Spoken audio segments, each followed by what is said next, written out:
My guest today is someone who has lived with one foot in the physical world and one foot in, let's call it, the deeper layers of reality. His name is Stih Noack. At the age of 4, Stih was hit and dragged by a drunk driver while riding his big wheel. He had a near-death experience and came back with memories of a love he describes as unmistakably divine. Today, Stih works with energy fields to help people with pain, stress, inflammation. He's trained in Reiki. What he does extends far beyond that. During a session I had with him, we drifted into a conversation that caught my attention as it connects directly to something I've sensed for a long time. Why does the world seem engineered to keep us divided, distracted, and afraid? Why does it feel like something benefits when humans forget who they are?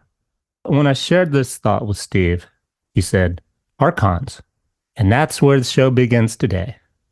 Let's get real. Welcome to the Daniel Stih podcast. Stih Noack, welcome to the show. Thank you very much. Good seeing you. Before we dive in, I want to frame this for listeners. I'm not here to push a belief system. We're here to explore ideas.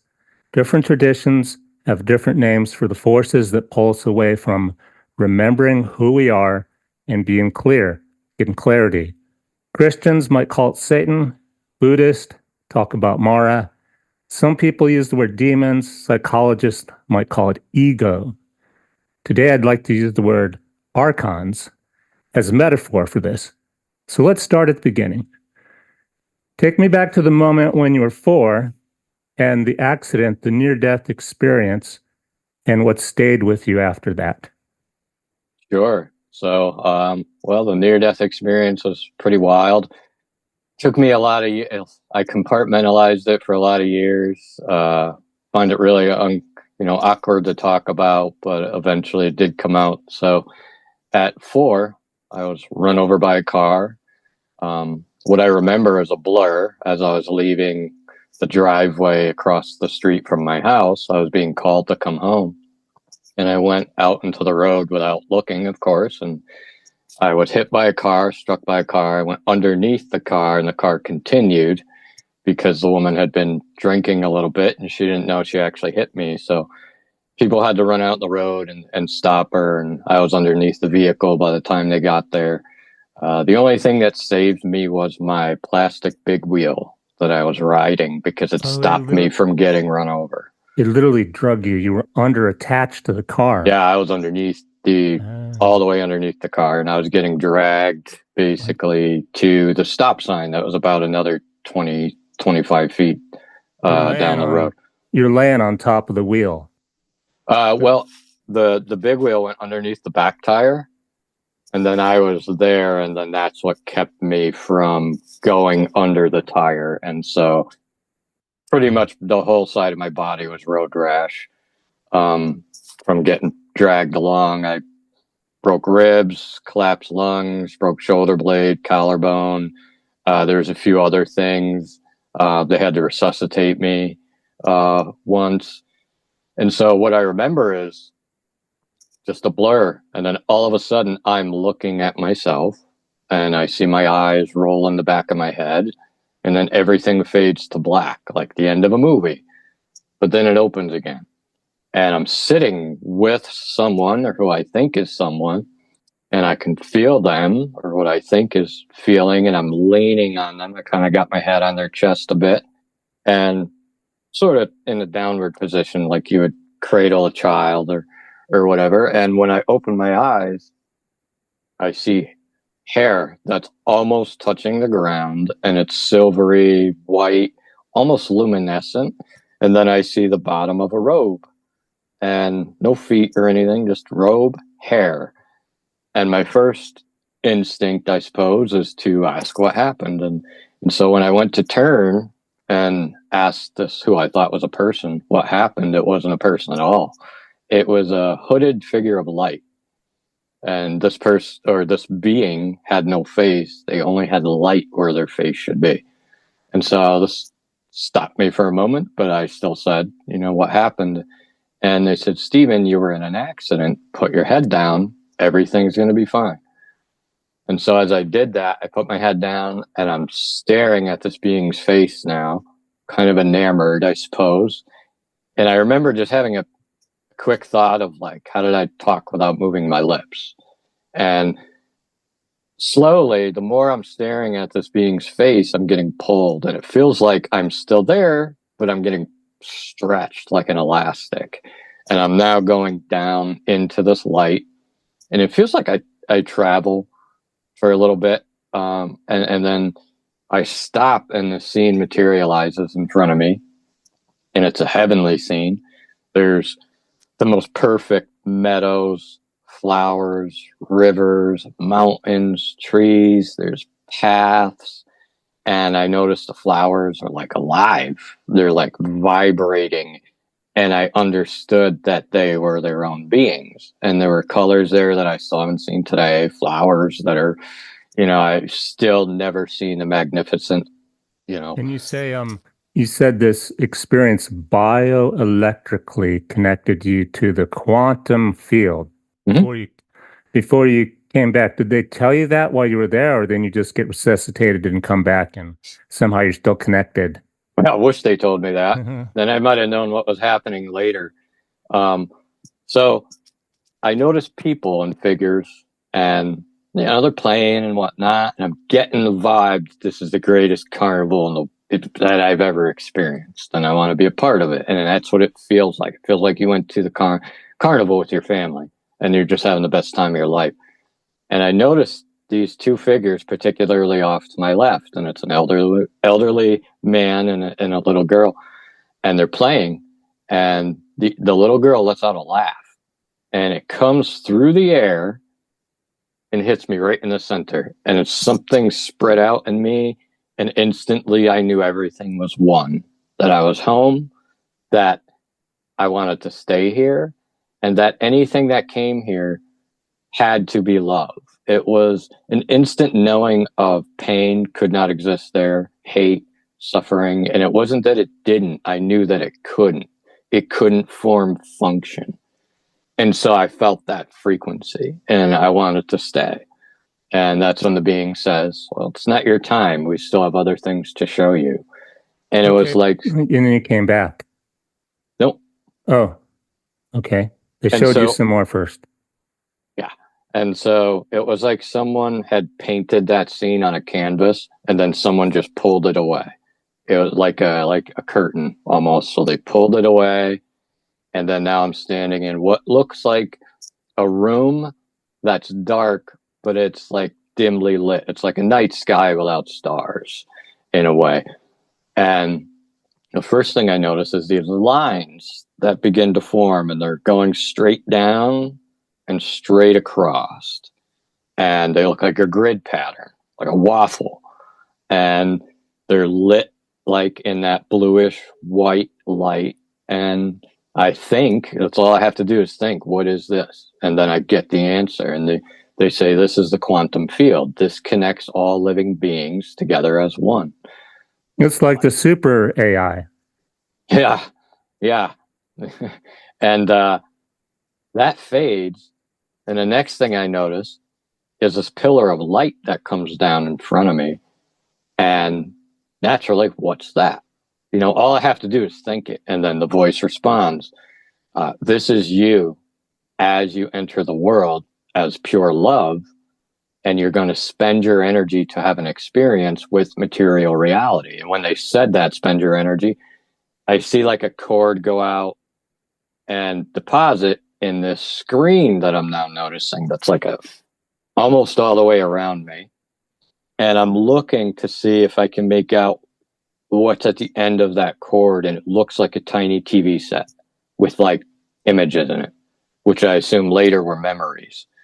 And so as I see that, the being says, this is like a life review, but you won't have yours now. You're going to have yours while you're alive, and people don't need to die to go through a life review and ascension. And that was the first time I had heard the word ascension. I didn't know what it meant. No religion, by the way. My parents never brought me to church. And so they tell me my life review is going to come later in my life while I'm alive. And now that I'm in the multidimensional realm, I kind of understand how it happened. And I'll get into that in a bit, but that's I want to get to the Archons. sure. So during our session, when I described the sense that some invisible force benefits from human fear and keeping us divided, politics, war, whatever. Yeah. We came about somehow. You said the Archons. What are the Archons? To me, they are extraterrestrial in nature. They don't exist in our dimension, but I see them as multidimensional hackers. And this was information that was given to me later, once these beings returned and started speaking to me again in 2008.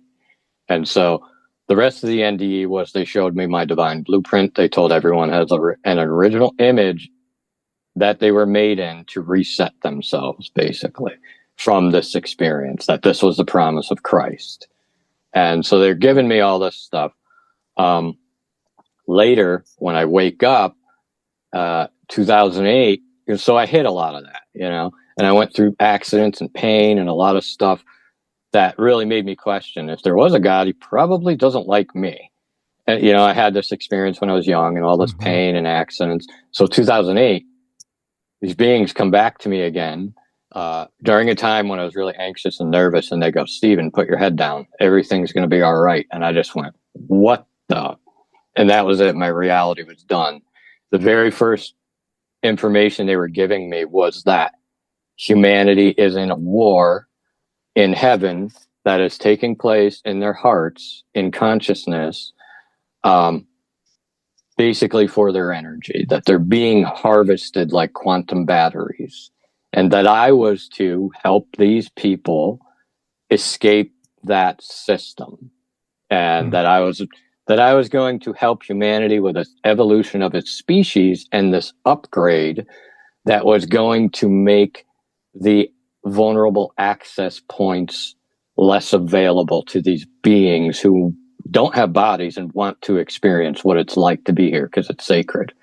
So historically, the word Archons, it shows up in the Gnostic philosophy in the first few centuries after Christianity. What did the Gnostics believe about the Archons? That I don't know. Like I said, I've never studied religion. Hey, that's in a history book, and you experienced it firsthand. You didn't need to read the history books. I did. What happened was, when this being came back and spoke to me, so it was like someone flipped a light switch on. I could see energy, and I could see all these manifestations of my own or quantum projections of these various roles and personalities I had and trauma. They were all of a sudden, someone flicked the light switch on, and I could see them all around me. And at first I thought I was being haunted, until they came and visited me again and said, "You're a divine instrument, but you're out of tune. And this is what's being created and projected from the feedback of your misalignment. And it is also what's being hijacked." Their vulnerable access point was the lack of identity given to me already. That allows them to come in. So speaking of, I'm an engineer, so the mechanics of the influence, if these certain forces feed on low vibrational emotional states, fear, anger, despair, from your perspective, how does it work? What's the mechanics of it? Yeah. Have you ever rubbed your feet on a carpet and shocked someone? Yeah. Bingo. Same thing. Except we're talking about quantum energy, electric and magnetic. So they're harvesting for their own potential so that they can grow in their own being and knowingness of themselves and continue to advance their species, much in the way other species want to advance themselves. In a way, it's not right or wrong. It's simply sustainable or unsustainable. And it's almost like, and I know this for certain, that we logged in to play this experience, that I'm an energy playing a character. And I logged into this video game that was so real, I forgot who I was. and there was a bug in the system that allowed entrance of these other energies to trap us in time. So our emotions, we can experience time differently through different emotions. Time can go fast, it can go slow. What happens is when we have trauma and we don't heal it and we're repeating these feedback loops, they want to keep us there because we are outside of our bodies.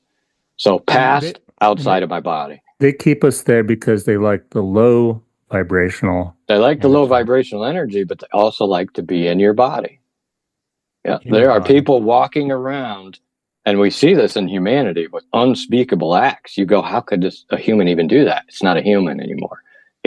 They're being hijacked neurally by another energy that they can't control. Now, they may drift in between the alternating current from themselves to this other self. That's an alternating current.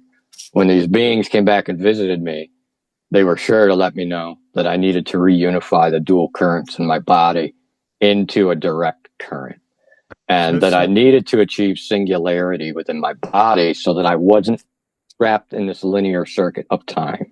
Well, I'm going to get to the singularity. You mentioned that later on in solutions. First, I wanted to present the problem. Sure. Speaking of which, do behaviors such as people watching the news all day, doom scrolling, or chronic stress, you mentioned trauma, does that create an energetic environment that makes them more susceptible to the influence of these archons or those energies, those beings? Absolutely. It's in the amount of data and content you absorb, because you're a lot like a computer. So what I'm going to do is maybe I'm absorbing or creating too many lower vibrations and they're being stored in my body. Now I'm broadcasting something because we're receivers and transmitters. There's life force energy flowing through us. Now I'm holding a pocket of density or lower energy. I might as well ring up the nearest prison and say, hey, you're allowed to come over to my house. It'd be like if you're a hunter and you grew big antlers. There's an 8-point. Or I'm just making this up. I don't hunt things, but something really, I want to eat something that looks good. I'll give you a piece of pie, came out of the oven or something you just baked. It's attractive to them, is what you're saying. Yes. And how much of me is making the decision versus how much of my impulse and my urge to repeat. That's where you find them. It's the urge and the impulse to repeat without thought. Okay, we'll talk about that in the solutions. Take a moment and think. So I'm an engineer. I'm going to tangent a bit out of the metaphysical that you've been speaking of. Help me wrap my head. If you have any ideas for this, whenever I hear a claim us engineers are drawn to, how can I verify it? I'm a skeptic. Can I measure it? Can I design an experiment? For me, even in my case, I'll be like, well, if this is bad for us and hurting us, is there a way as an engineer I could measure it, detect it, and then maybe even test how could I influence it instead of it influencing me? Yeah, go ahead.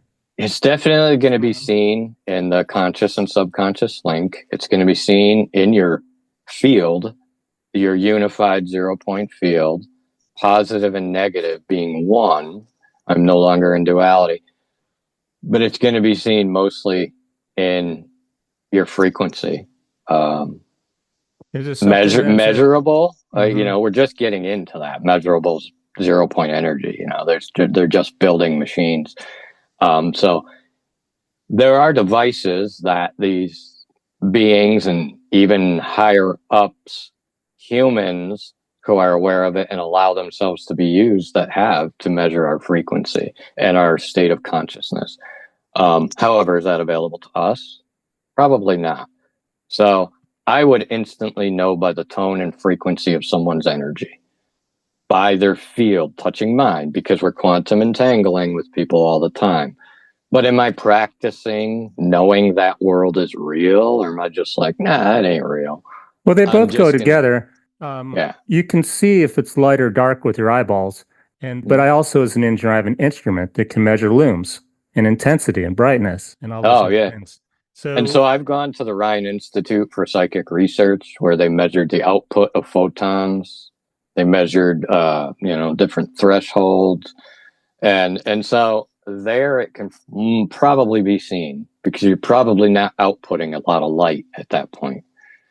And so I was just measuring, using that as an example of how science and the metaphysical don't have to be exclusive one or the other.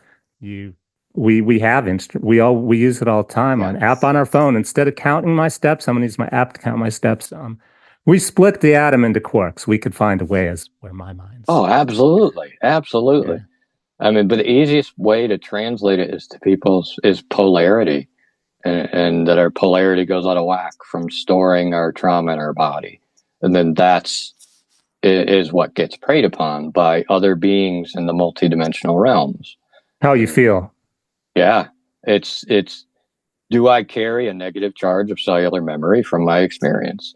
If that's a negative emotional charge, yeah, it's real. It can be seen everywhere. However, what can't be seen is the 97% of the invisible light spectrum. I might think, those are just my thoughts. I might think this is my decision, but can I say no to it? You know, who's making the decision? So I became very curious early on when they gave me the information about the Archons, our quantum energy being harvested like batteries. What you're saying is your thought might not be your thought. Because if you don't agree with it, absolutely. Because nobody even really is clear where your memories are stored. You know, a lot of people say outside the body because you can take a piece of your brain out and you still remember stuff or not. Well, it's stored in the cellular memory, and they have research papers on this now. But the cellular memory is going to project it through the subconscious mind. And so, again, polarity. That's all it is. It's positive and negative because we have positive and negative in our cells. However, they became disconnected. Like, whoop. And now there's a feedback loop. When they become reconnected in the torus field of the heart, then the energy begins to flow, and I'm in a grounded state where it's very hard to modulate me. So what's happening is we're being modulated out of our identity. Okay, so there's polarity is definitely detectable when it's out of balance and when it's in balance. So solutions, remembering who you are. You told me during our previous conversation, the simple solution is not easy. Not easy. Remember who you are. What does it mean to remember who you are? For me, it meant returning to the original energy I was before I came into the body and the knowing of that.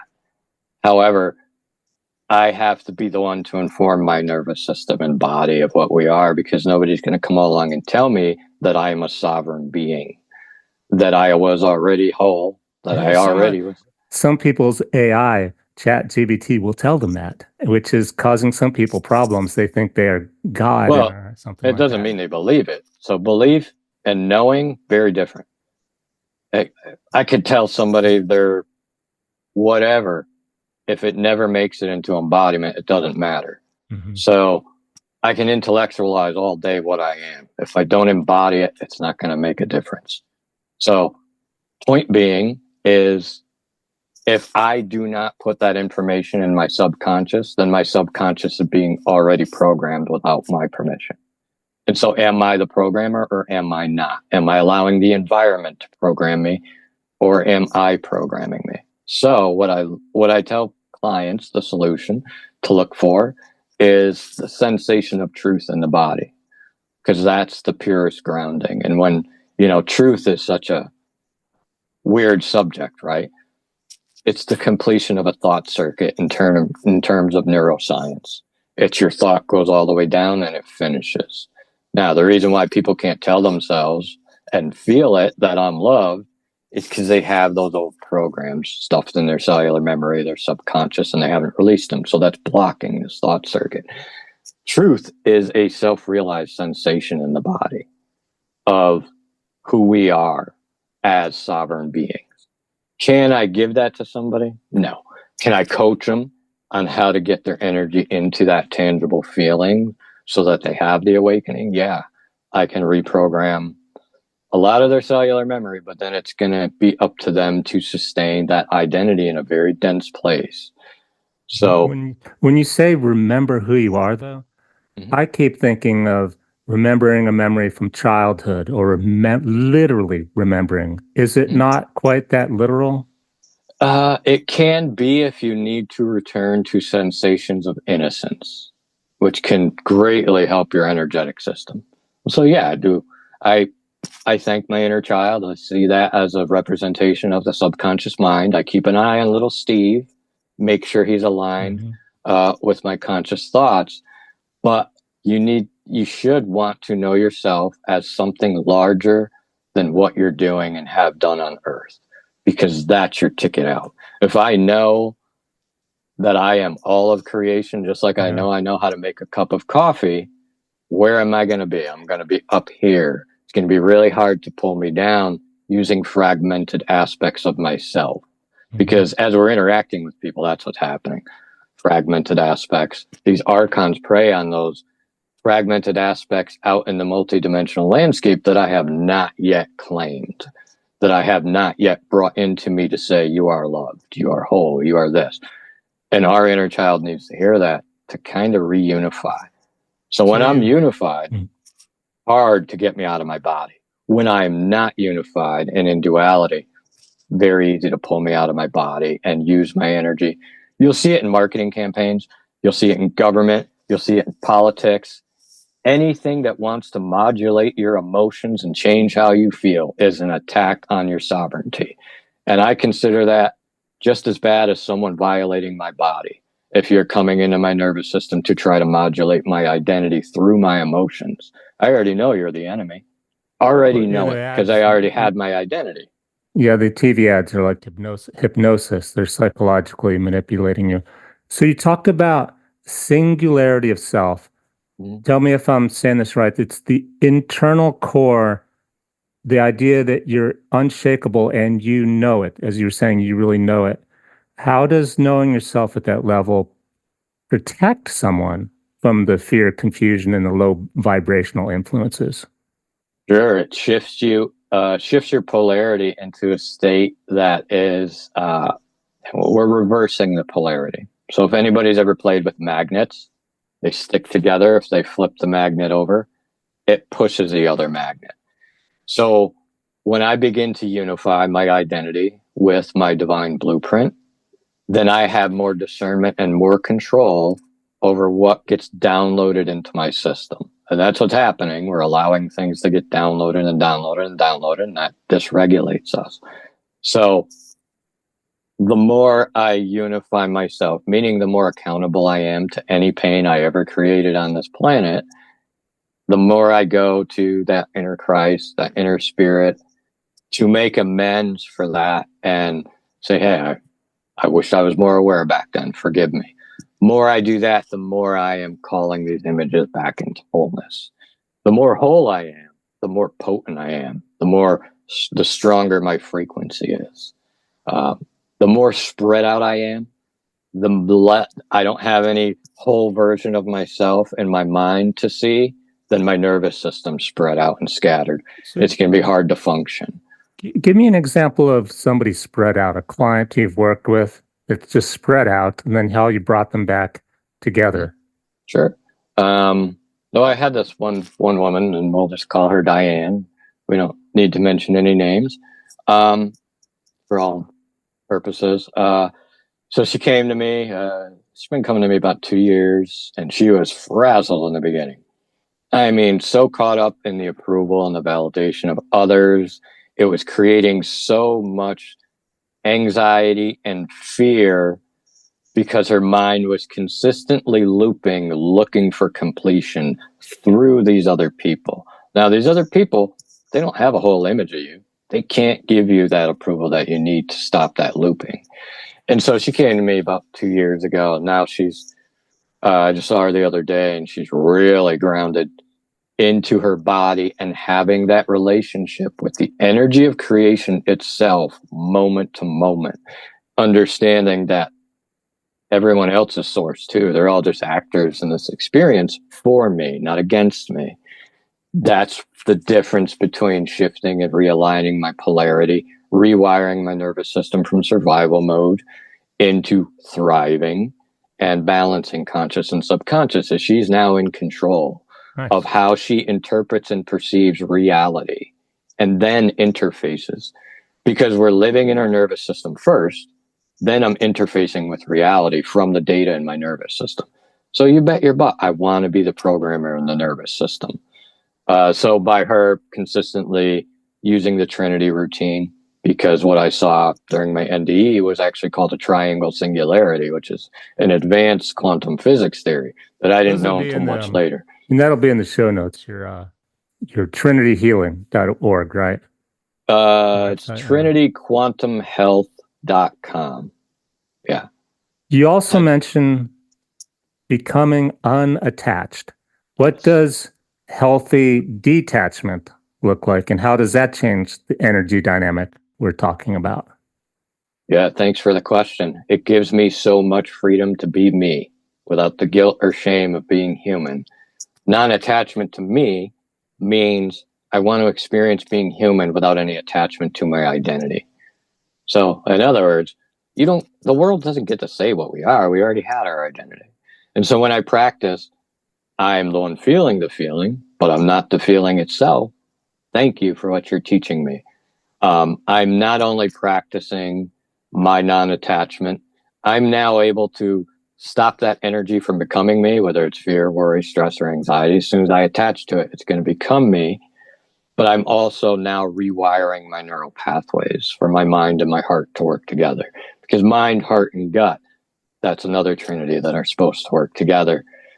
So by practicing, I'm the one feeling this, but I'm not the feeling itself. I'm the one that travels the emotional scale, but I'm not the emotional scale itself. I can have a lot more options rather than being shrunken down thinking, okay, this is all there is. Because that's what the emotions are going to do when we think we are them, rather than understanding realities passing through us.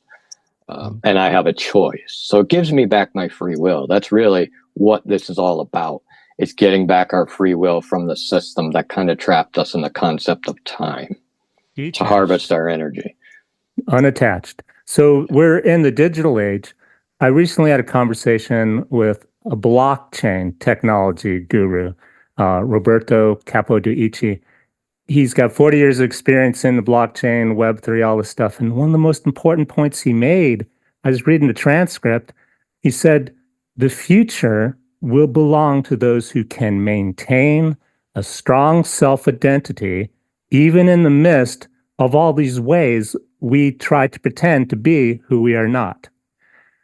So from your perspective, how does this strong self-identity fit into the idea if you're going to rise above the fear, the distraction, and being influenced by these? Back to the word archons. Well, definitely that strong sense of identity is going to give you discernment for anything trying to separate you from your identity. So that comes first. It's my strong sense of knowing who I am. But again, I want to know myself above my name. That's what my parents gave me. Above the things I'm doing, above the roles I'm playing, who I was before I became. I want to know myself as I am the trees, I'm the water, I am all these things, because it's going to be very hard to fit me into your box when this becomes a knowing that's felt in my body. Like I ask my clients, do you know how to make coffee? And they're like, yeah. Do you know how to tie your shoes? Yeah. You seem pretty confident. Could I convince you that you couldn't do those things? And they're like, no, I know how to do them. Same knowing, except our identity was interrupted by what duality. Comes to mind is the virtual reality glasses, and I don't keep up with it because I'm not a gamer, but the people who are going to put something on their head and their gloves, what is your opinion on that kind of technology? You're spending too much time in it anyhow. It's okay to watch TV for, an hour at night, but some people spend a lot of time in the virtual reality. Anything that is controlling your need to do it and your emotions, and you have to do it or you don't feel right, that's bondage. It's entrapment. And so whether it's a virtual reality or not, what I will add to that is, as these beings started to visit me and the extraterrestrials, they let me know you're an energy playing a character that logged into the system to do this. And that's when I started to have the memories of standing at a console, logging in down this tunnel as energy, and understanding that, all right, humanity's in a virtual reality experience. However, the sensations were so real, they forgot who they were. because it gave away so much of their energy. And now we're remembering, like, wait a minute, we're not just these bodies. And so anything like virtual reality, video games, whatever it is that, be human, but know your threshold. Know your threshold when you can no longer say no to something. And That's the difference. And it seems like having the piece of cake. Don't eat the piece of cake, play the video game, or go into the virtual reality because you're stressed out. Like people smoke or they eat food because they're stressed. Just go, I see the cake. Yeah. I can eat the cake. I feel good. I like cake, but not because you're had a bad day, or it's not to be an escape. Definitely not in a patternized way, for sure. Because as soon as you start to introduce the pattern of escapism, now you're putting stakes around your identity, and you're going to be hemmed in, and you're going to find it hard to get out of that in your nervous system. I was just about to say, how do you get out then? How do you not eat the cake, not put on the virtual reality glasses? You eat it with a knowing of yourself. That way I can experience and understand it's sacred, but it's not who I am. Thank you for that experience. And so when we acknowledge all energy that's sacred and holy and love, they have a hard time sticking around. It's when we're pushing them away. Oh, it would be like being an alcoholic, but you had a drink anyhow. You fell off the wagon. Yeah. But at least you're still acknowledging I'm an alcoholic and I'm going to try again tomorrow. Tomorrow's a new day. Tomorrow's another day. You can try again. The escapism, man, I used to do it myself. I was a store manager at a video game store, ironically, when these beings contacted me, and it was really easy for them to tell me what kind of system I was in based on my prior knowledge. But I would go out into nature, and during that time when I was still, in and out of my body, I would go out into nature and I'd say, I want to be in the trees. I want to be in the water. I want to be in this. Now I go into nature and I know I am the water.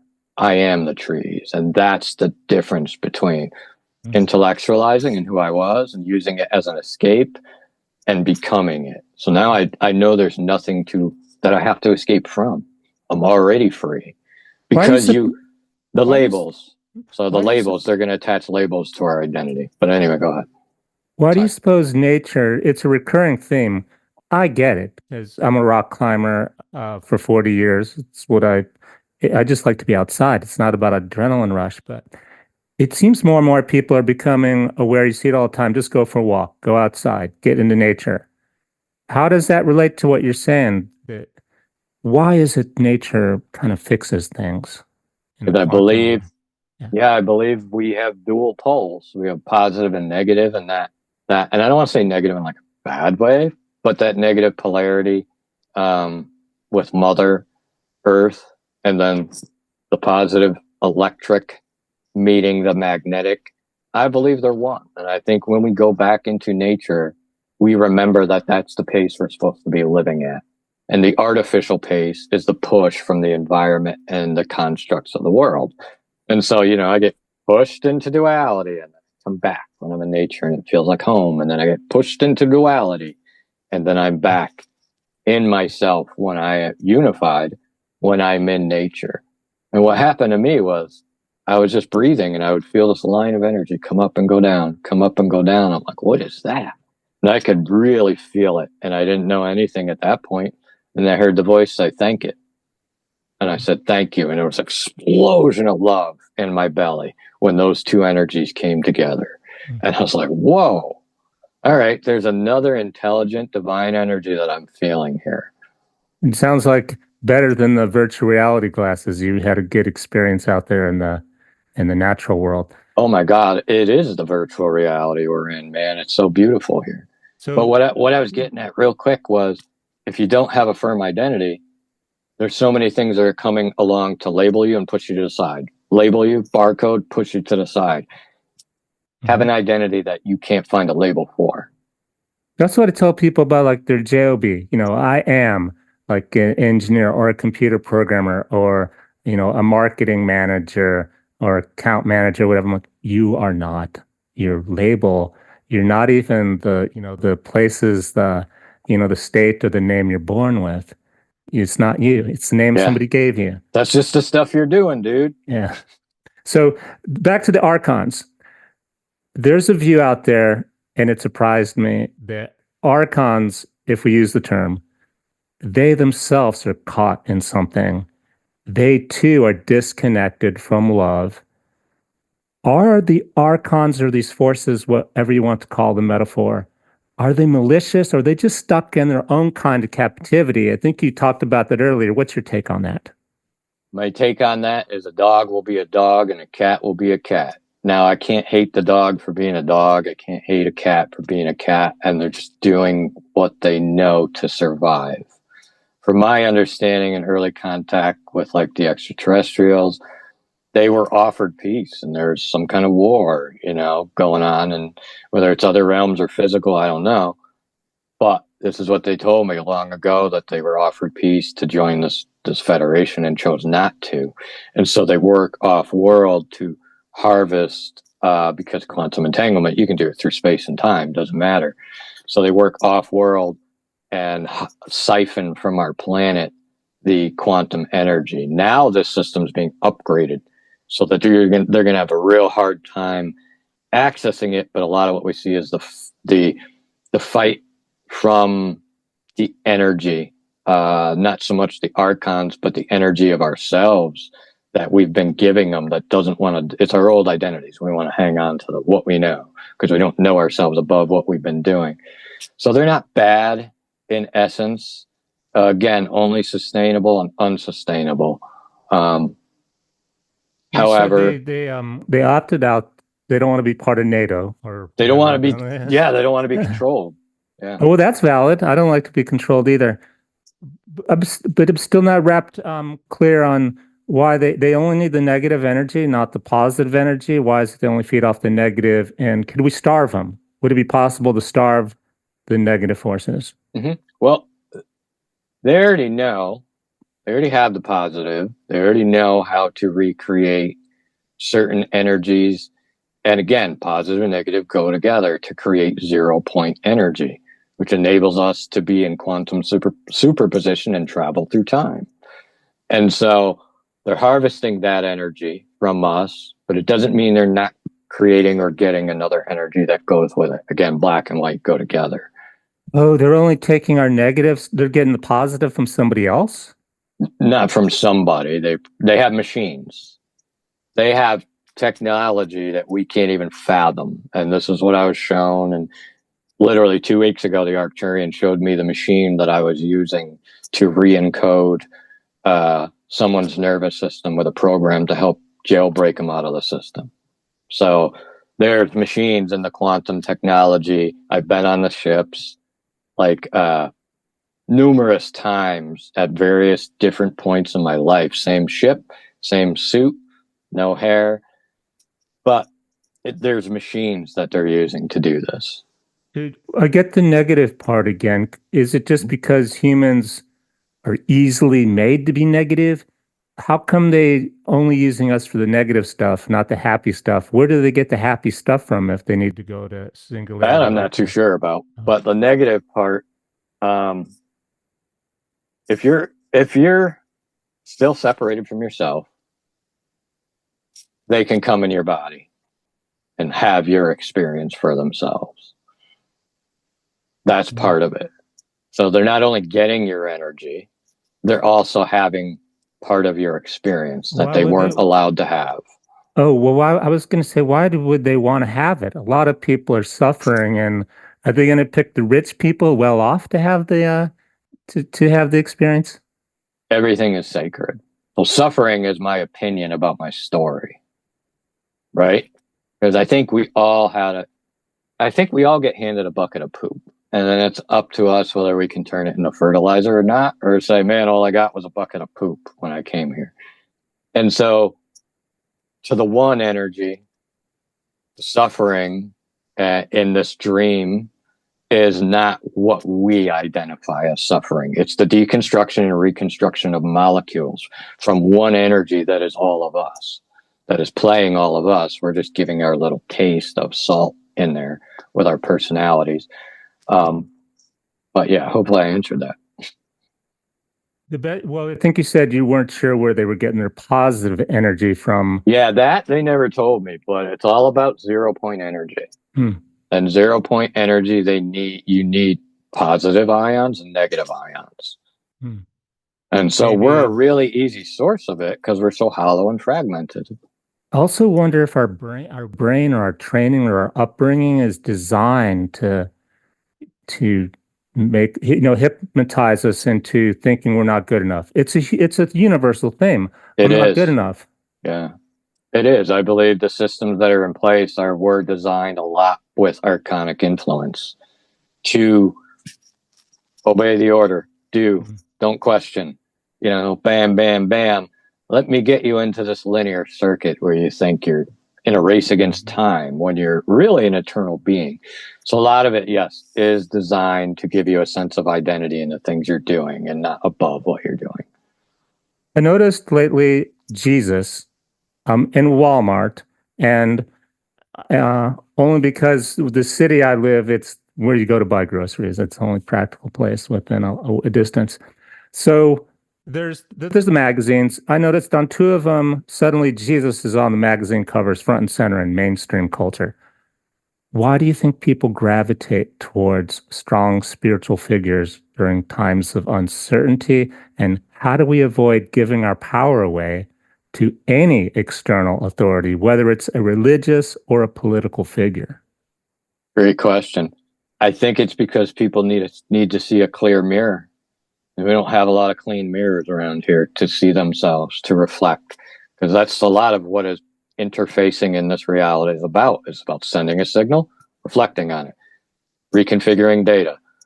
And so Jesus is that perfect image to reflect with and reflect upon within our inner state of consciousness to see ourselves clearly when the world wants us to be something else or says we're this or says we're that.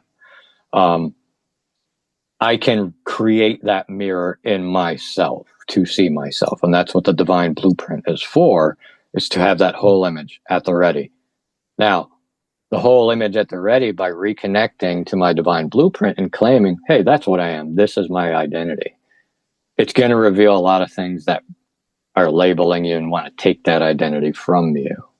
So what can I do to have that taken is practice. What does it feel like to know myself as a sovereign being and speak that into my nervous system?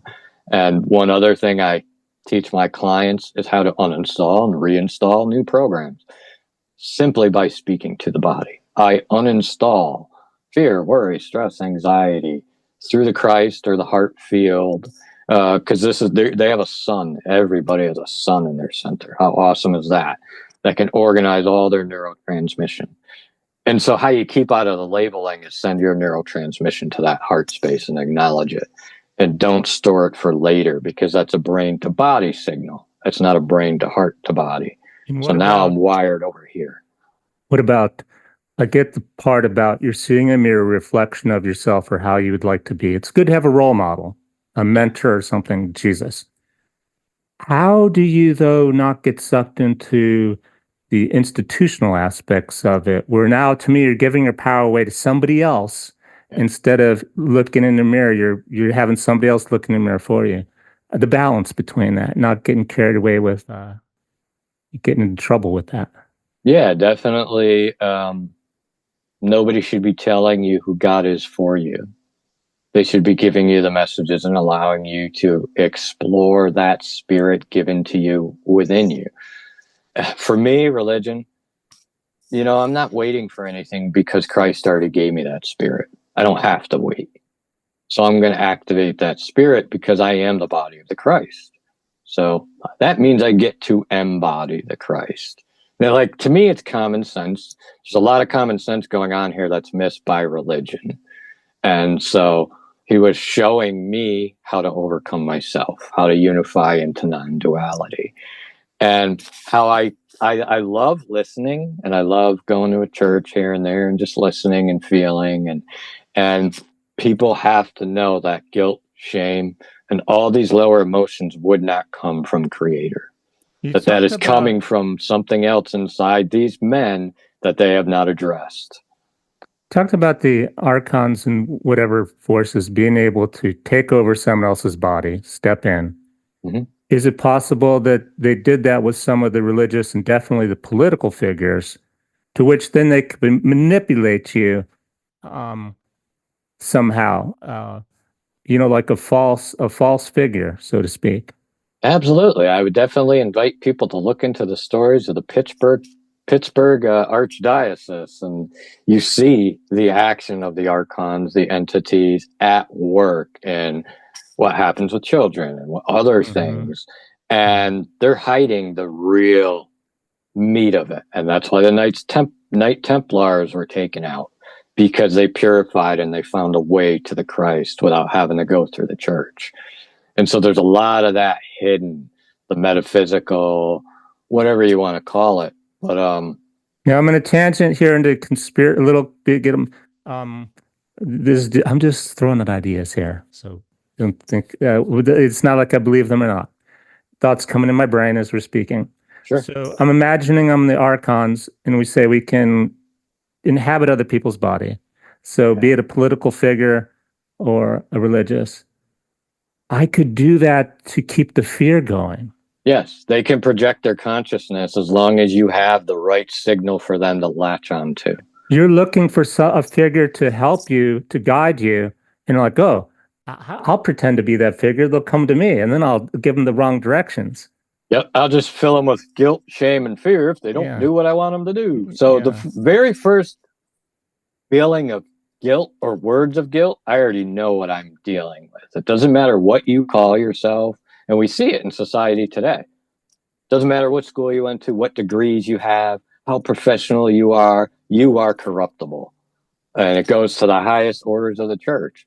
And if I'm an Archon, I'm going to want to be in those positions because I'm guiding masses of people into guilt and shame.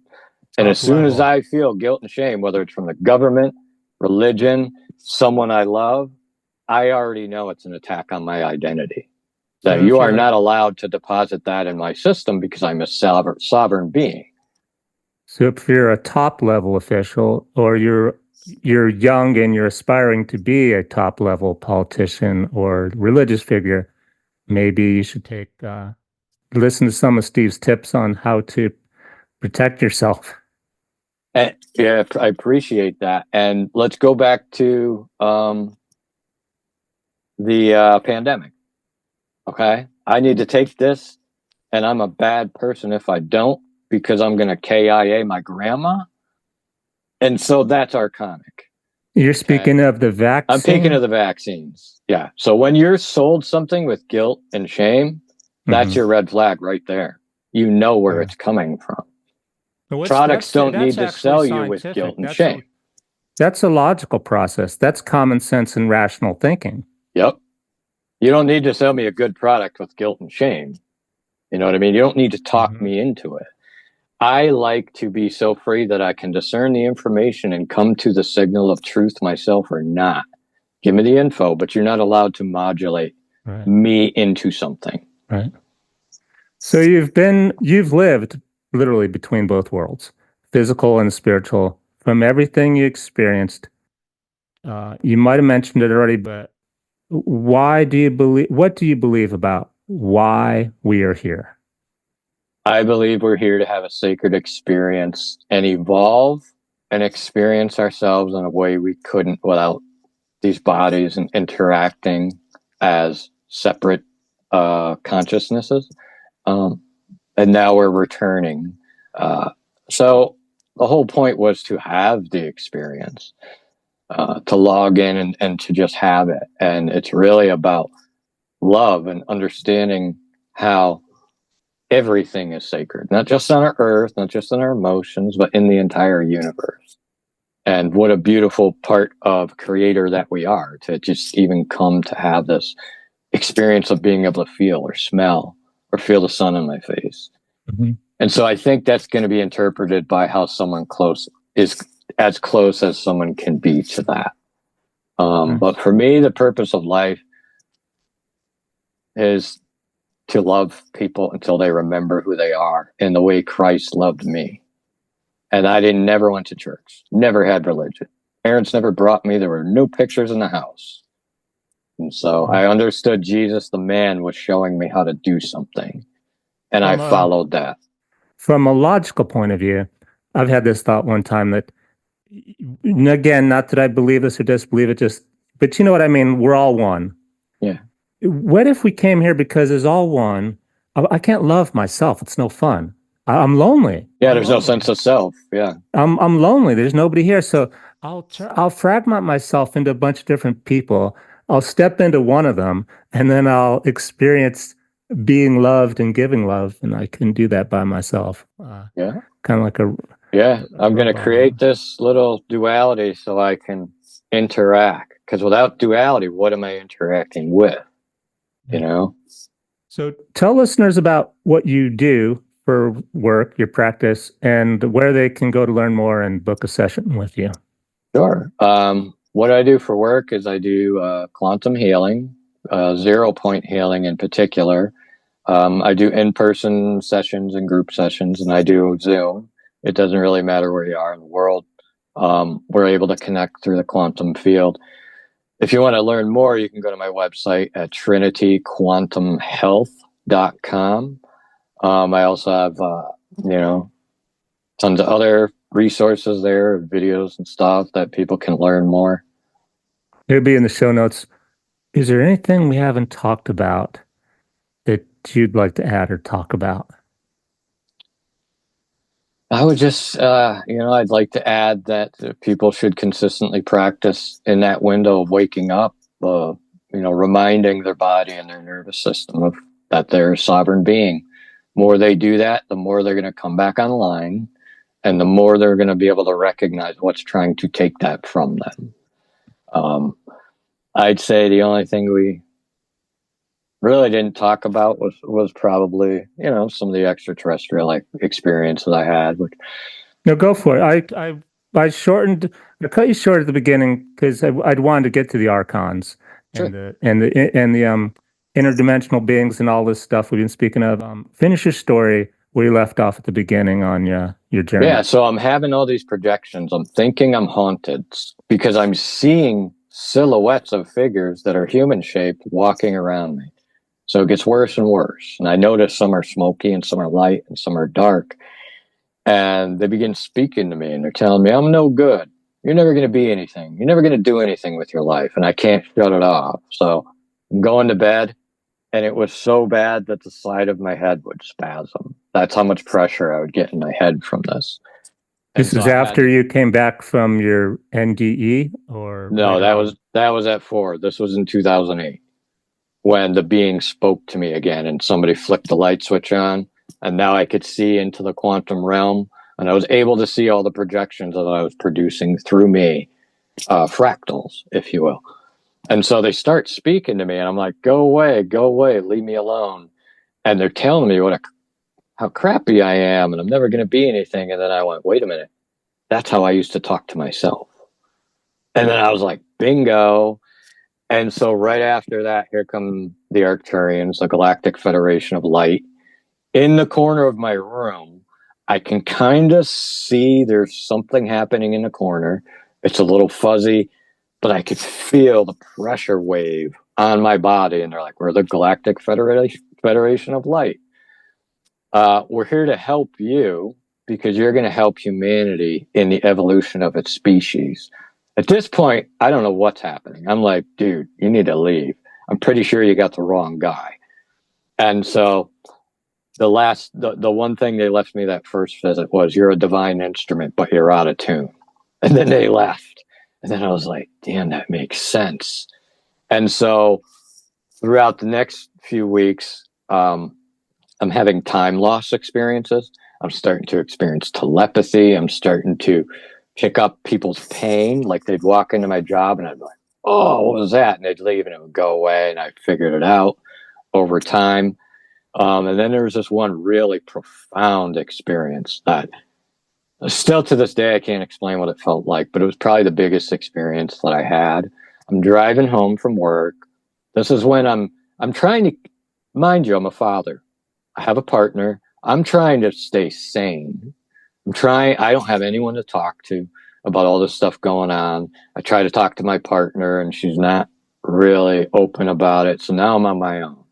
So I'm beating myself up. I'm driving home, all the failures I had, and why can't I be this and this? That's when a voice comes in. And now, because of the distortions I was experiencing, at first I was like, leave me alone. But this voice starts telling me how beautiful I am and all these people that loved me and all these things that I did. And I was like, well, that's different. And it was very steady. It wasn't, here and there like some of the other things I was experiencing. So I was like, who are you? And I'm driving at this moment. And the voice answers and says, I am. Okay, I am who? That was my first response. I am who? The voice says, I am. And then I just said, I heard you the first and second time. I am who? And then the voice said, I am. And that was it. Something happened to me, and every single memory that I ever had in my life and every emotion came rushing out of me at the same time, but separately. I could feel them separately, but it was happening simultaneously. Instant. Hardest I ever cried in my life. I couldn't stop it. I just started crying and crying. I pulled the car over. And after like 15 minutes, I'm like, what the heck was that? But I felt entirely different. It was like something came in and unified me in an instant. And these two things came together and became one. And that was my burning glove compartment experience.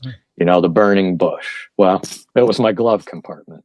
And that's all I can say. And I went home and I looked up, what does I am mean? Because I was never religious.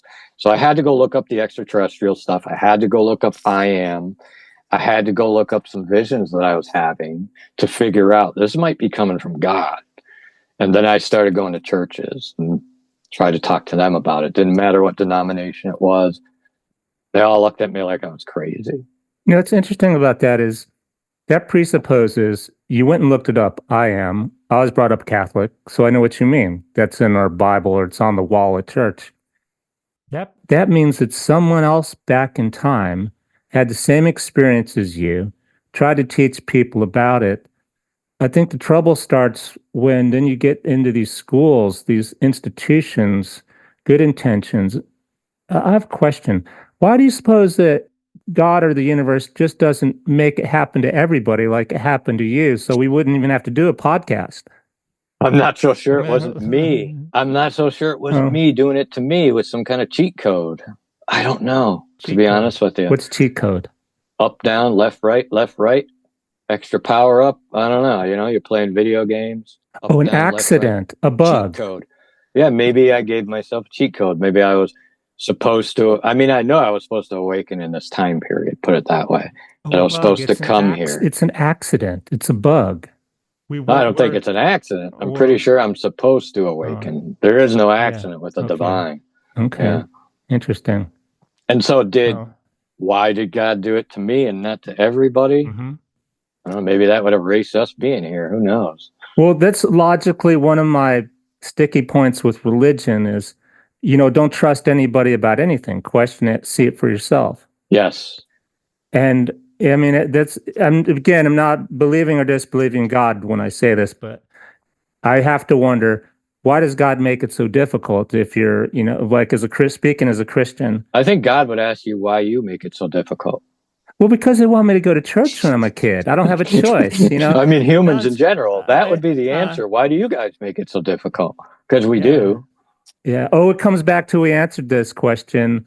Perhaps, as you mentioned, Pittsburgh, the leaders are getting infected. Oh, yeah. Yeah, big time. Yeah. And it's exactly the way you say it. It's almost like an infection that spreads. And if I am not transmuting and alchemizing my lower data, then I'm going to have an issue. Now, that lower data, my lower experiences, my opinions, my trauma needs to go into this field, whether I call it the Christ or anything else. Okay, so what if they infected the leaders and then the leaders manipulated? I was a Catholic schoolboy. I had all the textbooks and passed all the exams, manipulated me to the point I couldn't think for myself, so I couldn't have your experience Yeah, because I was so closed and so locked in on what they were teaching me. I wasn't open to it.